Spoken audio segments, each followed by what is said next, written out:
आजकल के नेता जनता के द्वारे जाते हैं उनकी समस्या सुनने नहीं बल्कि उनसे वोटों की भीख मांगने। लेकिन भारतीय राजनीति में एक ऐसे भी नेता रहे हैं जो डंके की चोट पर कहते थे कि वोट मांगने नहीं जाऊंगा, जनता लायक समझेगी तो खुद वोट देगी। ये वही नेताजी हैं जिन्हें आज भी लोग श्री बाबू के नाम से याद करते हैं। तो कौन थे ये नेता, चलिए आपको अपनी इस रिपोर्ट में विस्तार से बताते हैं। आजादी के बाद के दशक में राजनीति के आदर्श और मापदंड इतने ऊंचे थे कि देश के पहले राष्ट्रपति डॉक्टर राजेंद्र प्रसाद ने पद पर रहते हुए भी अपने एक रिश्तेदार को सरकारी नौकरी दिलाने में असमर्थता जता दी थी। वैसे तो बिहार की धरती ने देश को कई बड़े रत्न दिए हैं जिन्होंने देश और दुनिया में अपने ज्ञान और अपने विचारों का लोहा मनवाया है। देश के पहले राष्ट्रपति और अपने समय के सबसे ओजस्वी नेताओं में से एक डॉक्टर राजेंद्र प्रसाद भी बिहार से ही थे, जो देश के संविधान निर्माताओं में से एक थे। और इन्हीं के जमाने के थे बिहार के वो नेता जिन्होंने अपने कर्मठ विचारों से लोगों के दिलों में जगह बनाई थी। इसके साथ ही वे बिहार के पहले मुख्यमंत्री भी बने थे।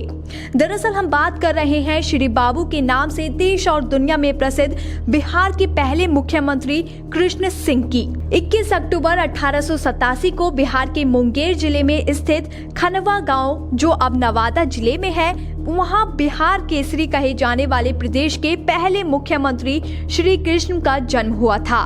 वे 1946 से 1961 तक बिहार के मुख्यमंत्री रहे। राजनीतिक सामाजिक जीवन में उन्हें लोग सम्मान से श्री बाबू कहते थे। बिहार में औद्योगिक क्रांति के लिए आज भी लोग श्री बाबू को याद करते हैं। डॉक्टर राजेंद्र प्रसाद और अनुग्रह नारायण सिन्हा के साथ श्री बाबू को आधुनिक बिहार का शिल्पकार भी कहा जाता है। उन्हें करीब से जानने वाले लोग कहते हैं कि श्री बाबू असूलों से कभी भी कोई समझौता नहीं करते थे। बिहार में जमींदारी प्रथा खत्म करने का श्रेय भी उन्हीं को जाता है। बता दें कि बिहार भारत का पहला राज्य था जहां सबसे पहले उनके नेतृत्व में जमींदारी प्रथा का उन्मूलन उनके शासनकाल में हुआ था। इनकी उच्च शिक्षा कोलकाता विश्वविद्यालय से एमए और कानून की डिग्री हासिल करने के साथ पूरी हुई थी। इसके बाद वो मुंगेर में वकालत करने लगे और उसी दौर में महात्मा गांधी द्वारा असहयोग आंदोलन की शुरुआत करने पर इन्होंने वकालत तक छोड़ दी और शेष जीवन सार्वजनिक कार्यों में लगा दिया। दरअसल कृष्ण सिंह अपने समय के बड़े अधिवक्ताओं में से एक थे। कृष्ण सिंह ने अंग्रेजों के खिलाफ देश में चल रहे आंदोलनों में बढ़ चढ़कर हिस्सा लिया और कई दफा जेल भी गए। बताया जाता है कि साइमन कमीशन और नमक सत्याग्रह में हिस्सा लेने के कारण उन्हें अन्य सत्याग्रहियों के साथ जेल में डाल दिया गया। सन 1942 के भारत छोड़ो आंदोलन के समय भी वे जेल में ही बंद थे। देश की स्वतंत्रता में अपना अहम योगदान देने वाले कृष्ण सिंह कांग्रेस मंत्रिमंडल की ओर से सन 1946 में अखंड बिहार राज्य के पहले मुख्यमंत्री बने। वे 1961 तक बिहार के मुख्यमंत्री रहे। उन्होंने अपने शासनकाल में बिहार के विकास के लिए कई योजनाओं को हरी झंडी दिखाई। देश में दूसरी सबसे बड़ी अर्थव्यवस्था वाला राज्य था बिहार। बताया जाता है कि कृष्ण सिंह के शासनकाल में बिहार देश का सबसे बेहतर शासित राज्य और देश की दूसरी सबसे बड़ी अर्थव्यवस्था वाला राज्य बन गया था।